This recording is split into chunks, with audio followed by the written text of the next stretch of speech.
Hello and welcome into Pat's Latest. We officially made it game day for the New England Patriots as they take on AFC East rival, the New York Jets. The debut of the new Nor'easter rivalry uniforms. A lot to look forward to tonight. But before we get to everything, we go over the starters that will be missing for the Patriots, making this more of a competitive game than you might think. We take a look at the power rankings throughout the national pundits and where the Patriots actually rank among the league's best, and taking a look at the future foundation, if you will, where the Patriots can add this offseason, knowing that they are going to have plenty of salary cap dollars to spend, and what names could potentially be heading to Foxborough sooner rather than later. Quickly, before we get into everything, thank you so much again to our subscribers who continue to make this channel great. If you haven't, please think about going down and hitting that subscribe button. And if you like what you hear, give us that like and get into the comments. Let us know what you think about all of our topics here today, what your score prediction is for tonight, and how far the Patriots can actually make it this season. We start first with the announcement that 4 starters will be missing from the lineup tonight. Ramondre Stevenson misses the game yet again with that toe injury. So a big-time opportunity for Travion Henderson after 147 yards and 2 touchdowns in the last game out. He will have an opportunity again to make the field his own and trying to find as much space as he can. Terrell Jennings will actually be questionable for this game. If he is actually able to get cleared, don't be surprised to see more of a 60-40 split, maybe even closer to 50-50 for those two running backs, as Mike Vrabel wants to keep everyone fresh. He's not looking for full bell cow out of Henderson right away, which is the smart thing to do for a rookie. But again, don't be surprised to see that more of an even split.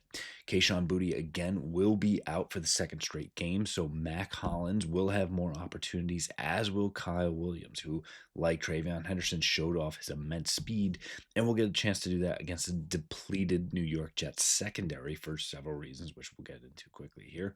But to round out for the Patriots, Austin Hooper, the Patriots do love their 12 personnel, those 2 tight ends, so we'll have to deviate from that a little bit as Hooper will be out for this game. More pressure put on to Henry for this game, being the leading tight end.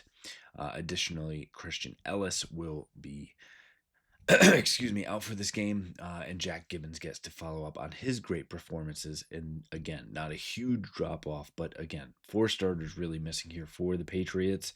Again, we said Jennings will be questionable, as will Jordan Farmar, who had that great game and a great sack late against the Tampa Bay Buccaneers. Hopefully he can get cleared here as well. Looking also at the rankings here, and a lot of, whether it's ESPN, CBS Sports, Bleacher Report, USA Today, and even Tom Brady all have the Patriots as top 5 NFL teams right now. Taking a look at some others, the NFL puts them at 6, the Athletics at 6, and Yahoo Sports at 8, but everyone else getting up to as high as number 3 for CBS, USA Today, and Tom Brady. Again, for me, I think it is a little early to go that far. I think teams like Philadelphia that have coming off a Super Bowl, obviously, and finding ways to win should be up there. The Detroit Lions, while yes, they have a tough loss there, I think if you look at those rosters, it's stacking up really well. The Green Bay Packers, who, yes, the offense goes through ebbs and flows, but that defense is so strong, they should be up there. The Seattle Seahawks, who all they do is seemingly win. And yes, Sam Darnold is a question mark, but if the wins keep coming, I think they are in the same boat as the Patriots. And in year 2 of Mike McDonald, while Mike Vrabel is in year 1, I think you can push that ahead. Additionally, for me, if the Los Angeles Rams are healthy, I think they are absolutely a top 5 team. That would push the New England Patriots down to at least 6. And while the Kansas City Chiefs would not be in the playoffs at the time of this recording, they are still a Super Bowl favorite right now. So again, we'll have to be a top 10 team. Teams like Denver, who have had a soft schedule and haven't really blown out bad opponents. But again, wins are wins. Tampa Bay, we know how good that they can be. And additionally, the Los Angeles Chargers have played extremely well. The Buffalo Bills, the Indianapolis Colts, the Baltimore Ravens, I think have cases to be made either way. So that's 13 teams right there that I think will be firmly in the hunt. The Patriots probably sitting at number six, a little bit outside of that top five.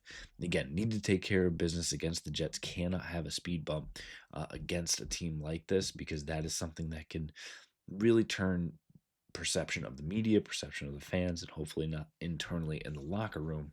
So again, just need to go out and take care of business. Things that will help to take care of business in the future will be potential free agent ads. And we're at that midpoint of the season, so it's fair to start looking at who's out there and maybe taking a look at the offensive options. And the top option is probably not the flashy one that you might think. It would be Baltimore Ravens center Tyler Linderbaum. And at 26 years old, he is in store to have a massive contract. And as we list off the top 10 here and a couple honorable mentions, this is players who have an opt out clause and could be available for free agency. Not to say that a fifth year option might be picked up, or um, getting into a extension contract, but guys that could go off right now. So Linderbaum, I think, at the top of that list. Bradbury has been good and serviceable, but to get that type of upgrade, you absolutely have to go for it. George Pickens, who has been so phenomenal in Dallas, is going to be up towards the top of that list. And yes, Stephon Diggs has been great. You have Kyle Williams, Kayshon Boutte has been good, but injured. Matt Collins getting up there in age. If you have a chance to get a alpha wide receiver, you go do that. Same thing on the offensive line with Morgan Moses getting up in age.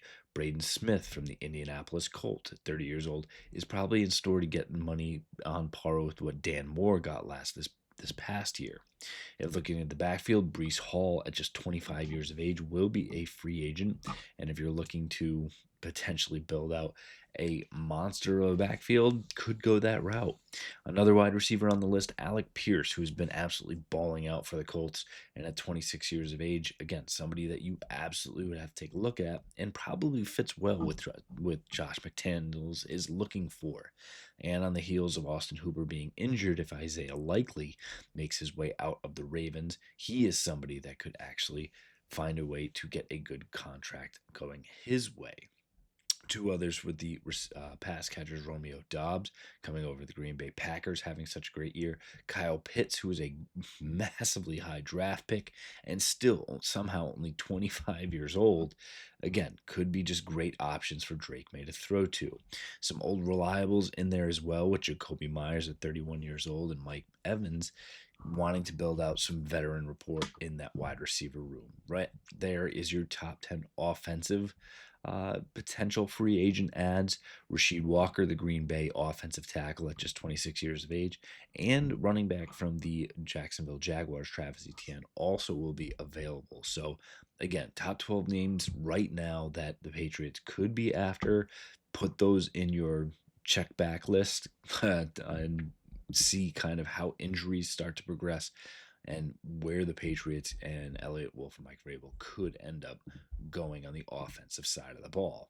Conversely, on the defensive side, Mike Vrabel could really push to go that side and maybe go offensive through the draft or vice versa as well. But I think when you start to see some of the names, don't be surprised if Vrabel gets his way, because you have Jalen Phillips, who was just traded from the Dolphins to the Eagles, and at 27 years old, he will be at the top of everyone's list. Trey Hendrickson will be number 2 for the Cincinnati Bengals at 31 years old.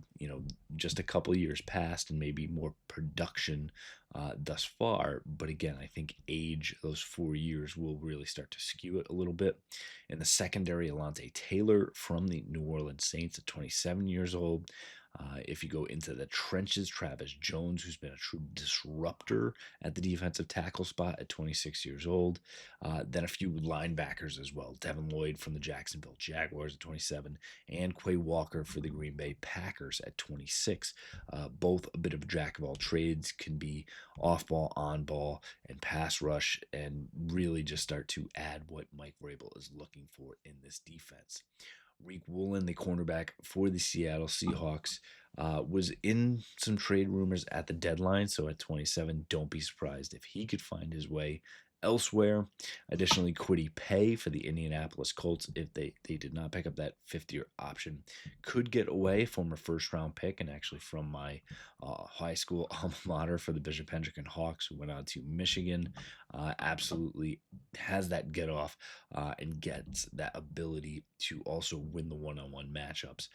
Could really be an interesting edge in this 4-3 scheme for Mike Vrabel.